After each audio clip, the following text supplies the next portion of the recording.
Siang hari terlihat biasa. Tapi malam tiba, kamar nomor 12 selalu terdengar suara perempuan menangis. Masalahnya, kamar itu kosong. Namaku Indra, usia 23 tahun, mahasiswa tingkat akhir di Jogja. Sejak kuliahku semakin padat dan anggaran semakin menipis, aku memutuskan pindah ke kos baru yang lebih murah. Letaknya di pinggir kota, dekat kebun bambu, dan suasananya cukup sepi. Nama kosnya Kos Bulastri. Bangunannya tua, bertingkat 2, dan memiliki 12 kamar. Aku menempati kamar nomor 11, tepat di samping kamar terakhir, kamar nomor 12. Waktu pertama kali survei, harga murah dan tempatnya tenang membuatku langsung setuju. Tapi aku heran karena kamar nomor 12 selalu tertutup. Dan kuncinya tergantung di depan. Bulastri cuma menjawab pendek, "Sudah lama kosong." Malam pertama aku di kos itu berjalan cukup biasa. Tapi sekitar pukul 2 dini hari, aku mendengar suara isakan lembut dari arah kamar sebelah. Kukira itu suara dari luar, mungkin kucing atau angin. Tapi suara itu berlangsung cukup lama, seperti perempuan yang sedang sedih. Aku memberanikan diri mengetuk dinding kamar 12. Berharap suara itu berhenti. Tapi yang kudengar malah seperti langkah kecil berlari ke sudut kamar, lalu sunyi. Keesokan harinya aku tanya Bulastri, "Bu, kamar 12 memang ada penghuninya ya?" Dia hanya menatapku sejenak, lalu menjawab singkat, "Kosong mas, dari dulu." Malam berikutnya, suara itu makin jelas. Bukan cuma isakan, tapi terdengar pula suara perempuan seperti sedang bersenandung lirih, memakai bahasa Jawa lama yang aku tak paham. Bulu kuduku berdiri. Aku coba abaikan dengan pakai earphone. Tapi saat mataku mulai terpejam, aku merasa seperti ada seseorang berjalan di luar kamarku. Bayangan hitam melintas di celah bawah pintu. Aku tak berani membuka. Keesokan pagi aku bertemu Riko, tetangga kos yang tinggal di kamar nomor 10. Dia berbisik, "Kamu udah dengar ya?" Aku mengangguk. "Banyak yang pindah karena kamar 12 itu," katanya. "Dulu pernah ada cewek meninggal situ. Gak ada yang berani cerita lengkap."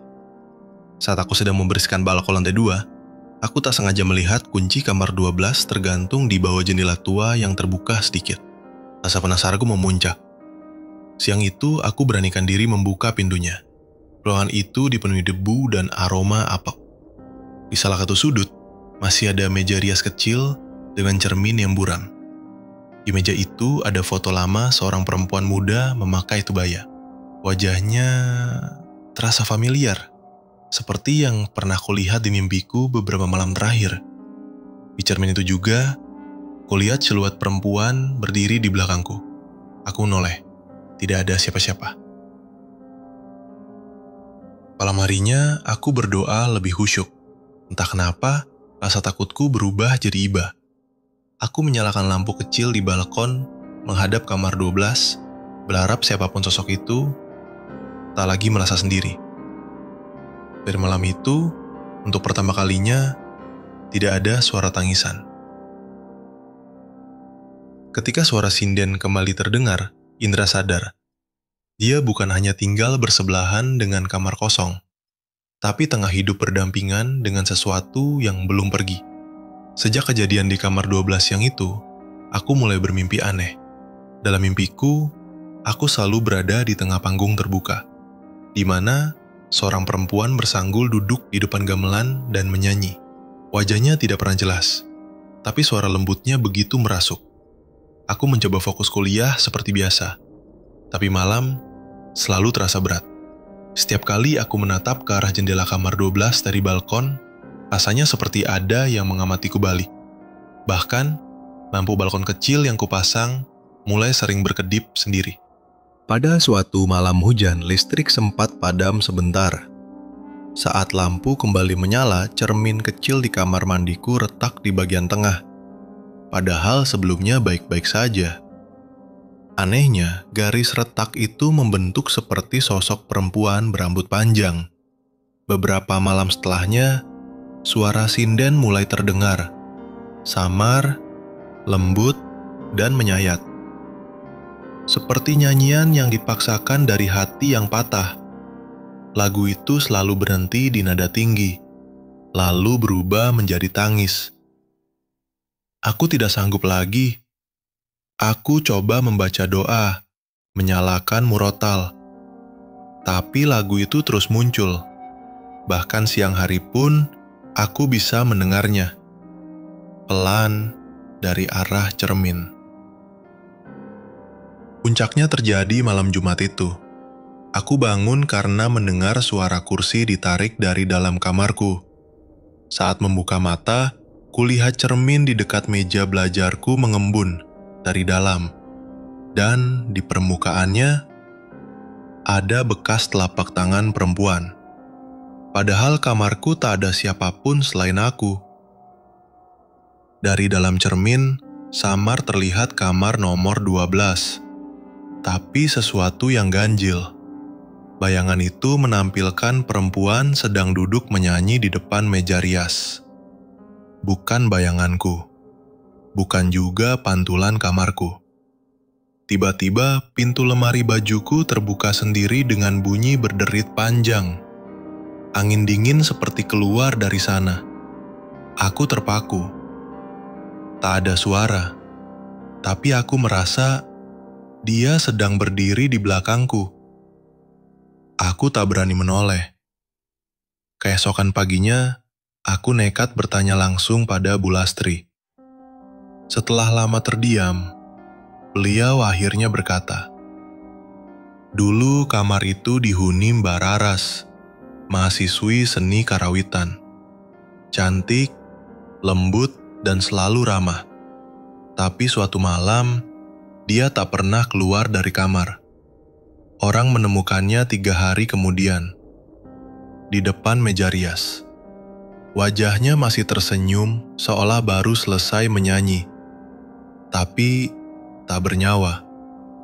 Kata Bu Lastri, sejak saat itu, kamar 12 selalu memunculkan suara nyanyian atau tangisan.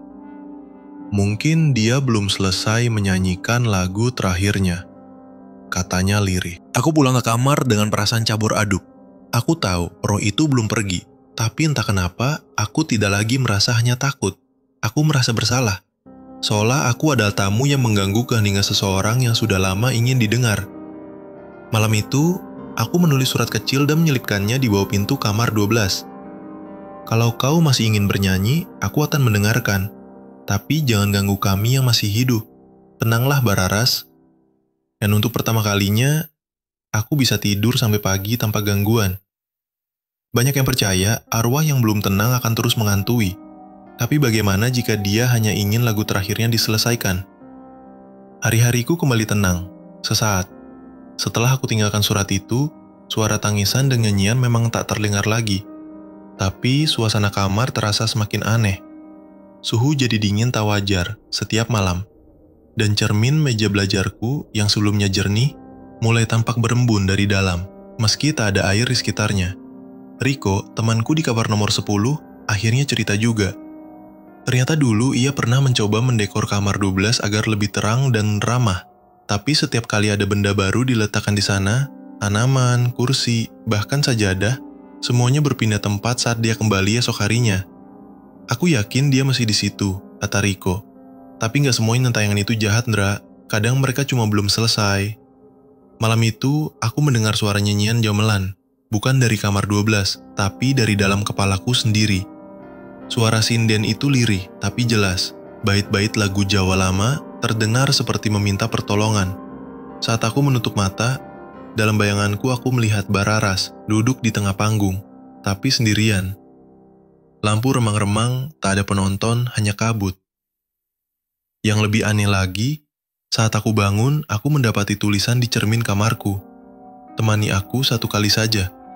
Tulisannya samar, seperti bekas suap.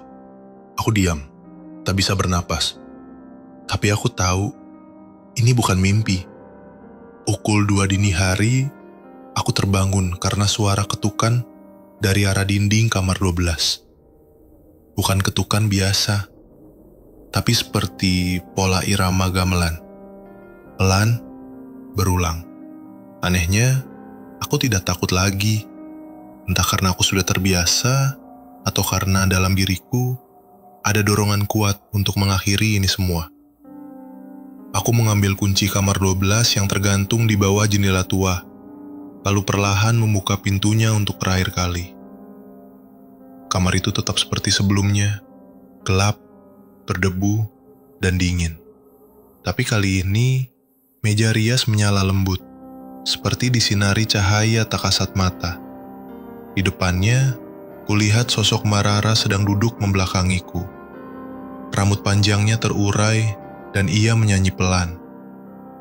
Aku menahan napas, ingin lari, tapi kakiku tak bisa bergerak. Perlahan, ia menoleh. Wajahnya pucat, tapi tak menakutkan. Senyumnya sendu, matanya berkaca-kaca. Lalu ia bicara, tanpa suara, hanya gerak bibirnya. Terima kasih.